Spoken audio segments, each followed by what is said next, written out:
Notre conférence touche lentement à sa fin. Je vais le dire simplement. Nous attendons tous ici un miracle, plus ou moins.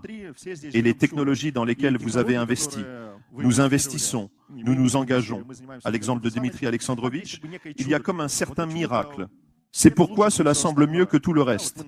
Nous comptons sur de forts ingénieurs intelligents qui créent le produit. En d'autres termes, nous comprenons que nous sommes devenus des investisseurs d'une entreprise qui a le potentiel d'être réussie. Pourquoi? Parce qu'il y a à l'intérieur un produit qui est meilleur que tous les autres produits dans le monde. Et il est vraiment meilleur parce qu'il y a une certaine solution technologique interne qui accomplit un travail vraiment utile, meilleur que tout le reste. Et c'est comme ce petit miracle qui existe, en fait, dans tous nos projets de crowdfunding. Concernant les dirigeables, j'ai demandé à Fyodor de développer cette question. Je dis, Fyodor, où est le miracle? C'est vieux. Ça ne sert à personne depuis 100 ans.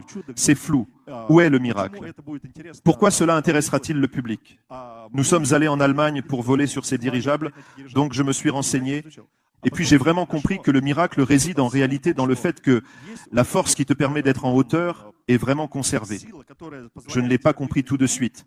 Un hélicoptère, pour vraiment rester en réalité dans les airs, disons qu'il y a en fait un défi à vraiment rester dans les airs. En fait, c'est vraiment un défi. Les avions résolvent cela, les hélicoptères, etc. Mais il y a un coût que le moyen de transport doit payer pour y rester. Et cela implique toujours des dépenses en électricité ou en tout autre carburant.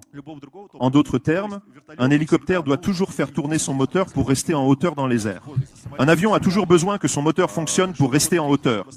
En d'autres termes, pour accomplir ce travail de transport, il faut toujours payer, c'est-à-dire un coût énergétique très élevé.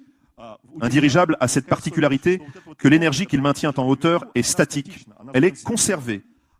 Et tout le reste, c'est-à-dire que le miracle réside dans ce principe, dans cette base, et créer la machine elle-même qui permet de gérer cette énergie, de voler à droite, à gauche, en haut, en bas, etc. C'est une machine ordinaire.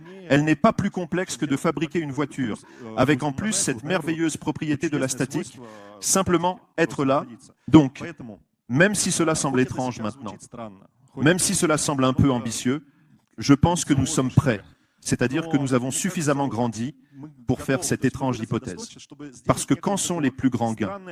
Quand tu fais quelque chose, si tout le monde pense que cela se passera ainsi et que tu penses la même chose, il n'y a pas de gain là-dedans.